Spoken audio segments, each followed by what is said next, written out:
Os algoritmos de ordenação são muito úteis quando queremos organizar listas embaralhadas ou desordenadas, sendo assim, colocando-as em ordem crescente ou decrescente, facilitando pesquisas e buscas de certos elementos em um conjunto ordenado, para a recuperação de dados de uma lista. A ordenação consiste em colocar os elementos de uma dada sequência em uma certa ordem. Em outras palavras, efetuam sua ordenação completa ou parcial. Estão presentes em muitas coisas de nossas vidas e nos sistemas que desenvolvemos.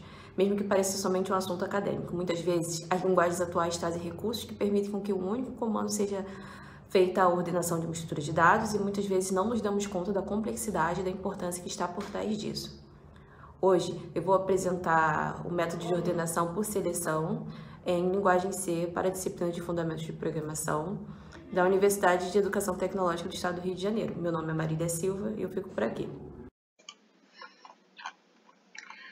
Então, nós vamos continuar o nosso programa para hoje descrevendo o algoritmo. Ele é um programa basicamente composto por dois laços de repetição for, um laço externo e outro interno. O externo serve para controlar o índice inicial e o interno percorre todo o vetor. Depois a gente vai analisar algumas características do código, mas primeiro a gente precisa ver a estrutura do mesmo. Inicialmente nós estamos declarando aqui as interfaces de comunicação, as bibliotecas da linguagem. Depois nós estamos definindo uma diretiva para compilador geral, definindo o tamanho do vetor como contendo 7 elementos, né, considerando que o vetor inicia-se em 0, então seria n-1 elementos. Temos essa função exibe-vetor e vamos deixar ela de reserva, porque agora a gente vai nessa selection sort. Inicialmente vamos seguir o programa, né, top-down. A gente começa pela main, porque a main é a que vai indicar a conexão e o fluxo do programa. Então, nós declaramos um vetor de nome num com 7 elementos, inicialmente desordenados. Nós vamos exibir esse vetor da forma que ele está, vamos chamar essa função aqui, selection sort, passando os parâmetros do vetor e o tamanho do mesmo, e depois nós vamos exibi-la de forma ordenada. Mas para isso a gente precisa compreender como o funcionamento dessa função selection sort, que na verdade tem basicamente uma estrutura, como falado inicialmente, com dois fors, né? E a gente tem aqui as declarações das variáveis que vão ser úteis aqui no escopo dessa função, que vai ser a I e J, os controladores, o valor min, que vai ser atribuído ao menor valor que estará sendo analisado, e uma variável auxiliar que vai ter valores temporários.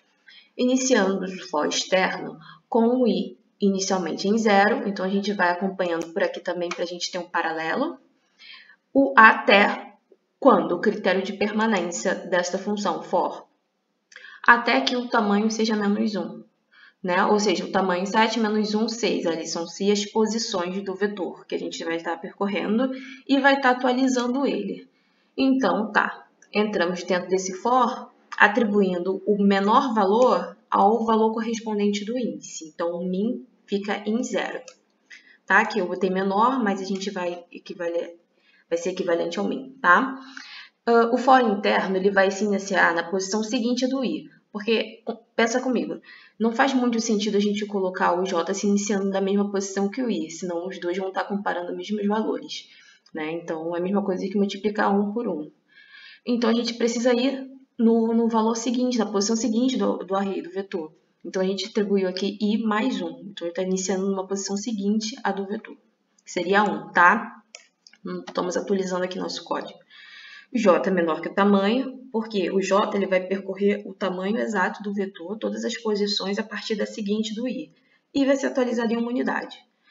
Beleza. Dentro desse for interno, a gente tem uma condição aí, um critério de seleção. Se o índice que está contido dentro do vetor, no índice J, contido no vetor num, for menor que o índice min, que na verdade será aquele valor que a gente atribuiu, 0, né? Do vetor, vamos falar de outra forma. Se o índice j em num, que é 1, for menor, quem é o 1 aqui dentro desse array? Ó? Vocês estão vendo aqui comigo?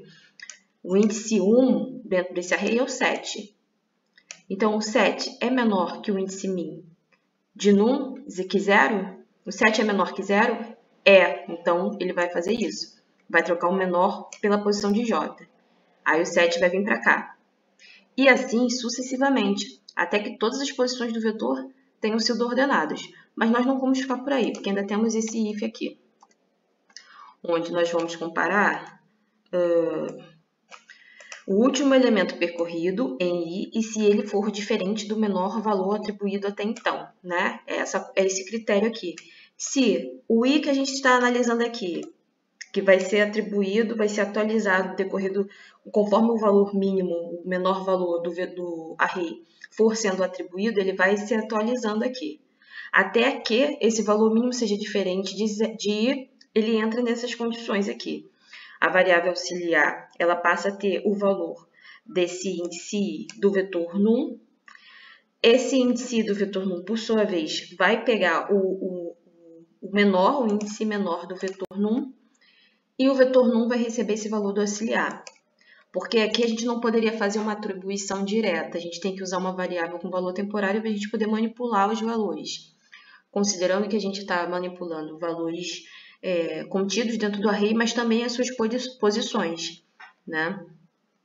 E, por último, nós vamos não só, né, analisar aqui algumas características, né, do método de ordenação por selection sort. Ele tem uma complexidade, tá? Assim como todos os algoritmos desenvolvidos, eles têm um grau de complexidade que varia muito. Uns falam Big O e etc.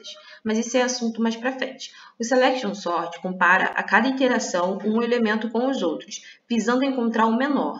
Dessa forma, podemos entender que não existe um melhor caso, mesmo que o vetor esteja ordenado, ou em ordem inversa serão executados dois laços do algoritmo, o externo e o interno. A complexidade desse algoritmo sempre será o n elevado a 2.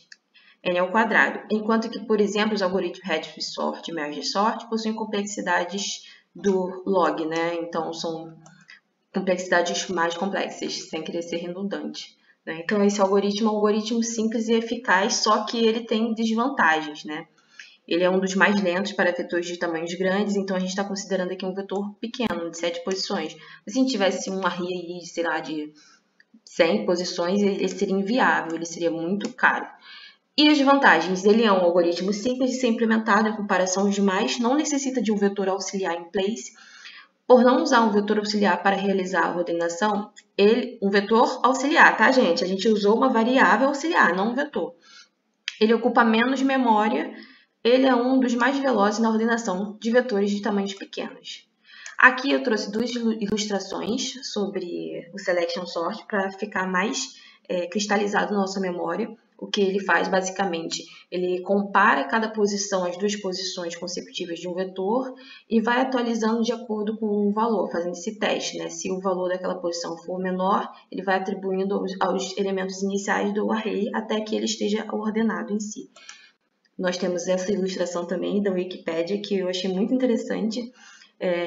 São números desordenados, né, nesse canvas aqui que a gente tem, e à medida que os números vão se ordenando, eles vão formando essa linha aí que seria a estrutura de dados, de manipulação. Então é isso, eu agradeço e até a próxima.